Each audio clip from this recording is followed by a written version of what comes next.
as you can read from the very title of my paper, it's an outline. And it's actually a methodological exercise about how we could potentially monitor the functioning of the national minority councils.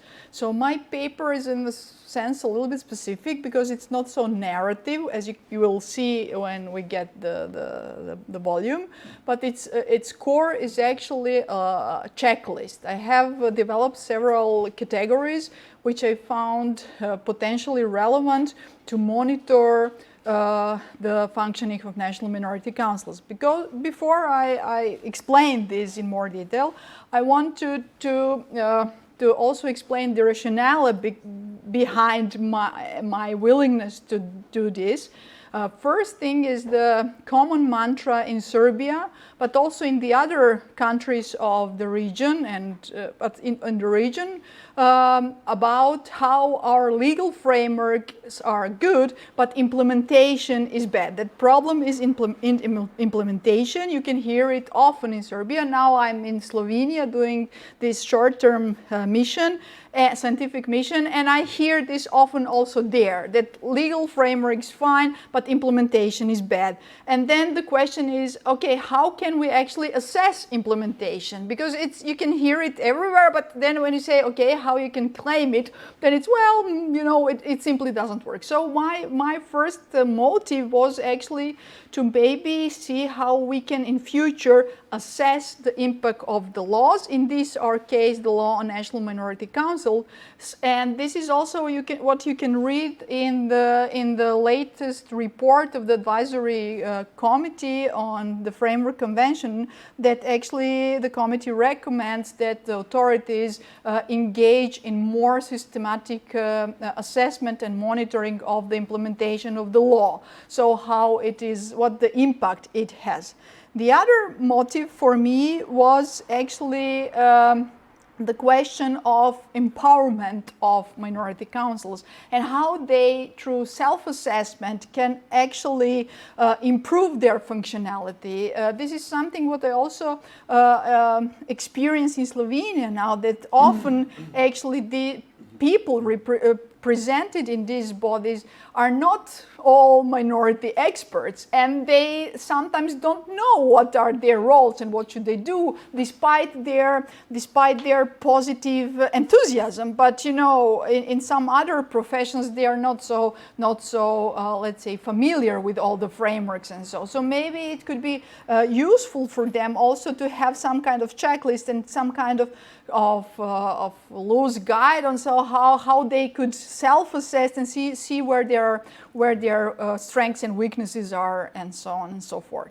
And the third motive was actually something what I built on the Croatian, as I learned later, not so successful end story, is that in Croatia there was a project on establishing a database on monitoring the impacts of minority laws, and there is a website, pravamanjina.hr, you all know, yeah. And when you click on it, you cannot find much information. As I learned from Antonija Petrićušić, it seems that this project, although being very, I think, very good as idea, maybe eventually failed. I need to double check this, but actually when I saw this website, I thought that my first impression is that we don't have something like this in Serbia, and it would be really good to have it, and to have, because when you, for example, when you go on a ministry site of it was earlier public administration, and now it's Ministry of Human Rights and Minority Rights. But you cannot find really comprehensive information about minority councils. Most of the minority councils have their web pages. Some of, or I also need to check to what extent they are only in minority languages or in both languages. But actually, we lack a lot of information about how these bodies work. So I'm also advocating for having a database on national minority councils and how they perform and how they're structured and so on and so forth. So to get a better insight in their everyday work.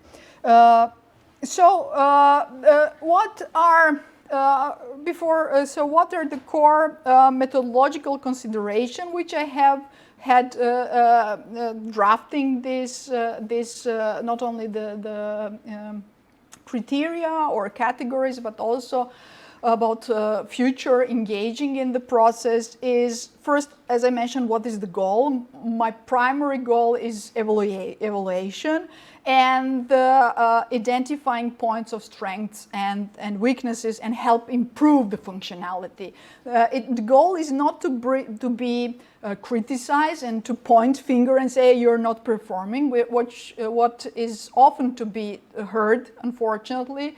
That they're not functioning, or there only a few are functioning and the others are not functioning, without getting a bigger picture and the context in which they function. So we shouldn't be too critical on the National Minority Council. We always have to have the picture, so whether they are functioning in a narrow sense, but also to have the bigger picture and the context in which they function. So the very question of monitoring is actually to improve the situation and not to over-criticize or to contribute the criticism of National Minority Council. So it's building capacity, strengthening accountability, and establish some kind of standard in performance. So to make them more institutional based and to improve their good governance modus operandi, let's say. So the other thing which I think should be focused on is evidence-based. This is also a trendy topic. Also, you can read it in advisory committee reports about making policy decisions and laws based on facts. So that we are in Serbia often making decisions, and this we can also see in the past amendments that actually it's more like government strategy without strategy. So there is a call to have more evidence-based minority policy, which actually is grounded on some kind of facts, be it quantitative or qualitative, but quantitative interpreted, let's say, through qualitative indicators.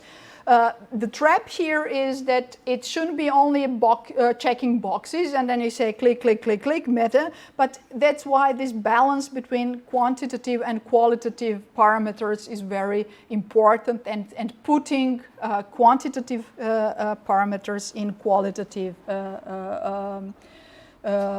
context.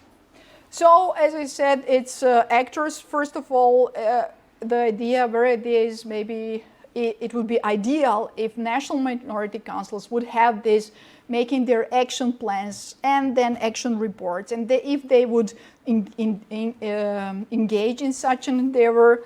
Of course, there is a ministry. Now we have Ministry for Human and Minority Rights. The problem with government structure in Serbia, they're not stable. So with another government, maybe there will not be this kind of ministry. So we never know, maybe an office, but some body which could also and should also, according to the recommendation of advisory committee, engage in systematic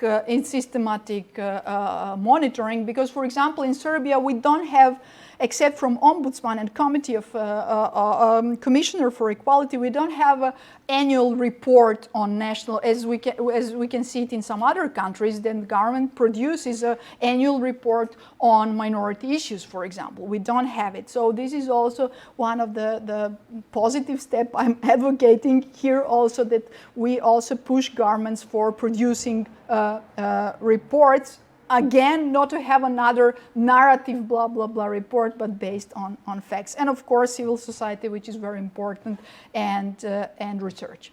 What are the risks? The risk is, I have 5 more minutes. The risk is of course insufficient human capacities. If we say that many of these minority councils are actually weak institutions, can we just burden them with another thing to let's say monitor their own work? Then it's of course obstruction, that many actors actually want to show off and say, oh, Serbian model is the greatest one when it comes to national minority protection. Whether there is a willingness actually to show weaknesses too. And finally, formalization of the process. The idea is not actually to have a formalized box checking process, but actually genuine monitoring or substantive impact. So what are the indicators or parameters? I designed 5 clusters: institutional capacity, competencies, funding, cooperation, networks, transparency, and accountability, where the competencies are the core cluster, because this is the area which can have or has the most impact. So through competencies, actually these bodies have their impact on the protection of minorities they represent. But in order to perform these competencies, national minority councils need supportive, let's say, environment, and these other 4 clusters are actually these areas where they need support. This is institutional capacity, how many of them, whether they meet, whether they have employees, whether they are have a seat. This is also interesting for Serbia case, in Vojvodina or in central Serbia. Then funding, whether they have enough financial capacity, how they spend this money again. Then cooperation and networks are also crucial, because it's first, most of their impact comes through influence or dialogue, or name it deliberation with public authorities, because public authorities are decision makers in the end. This is one link of networks. The other is how they communicate with other stakeholders within the minority, NGOs, cultural groups, church, I don't know, other groups.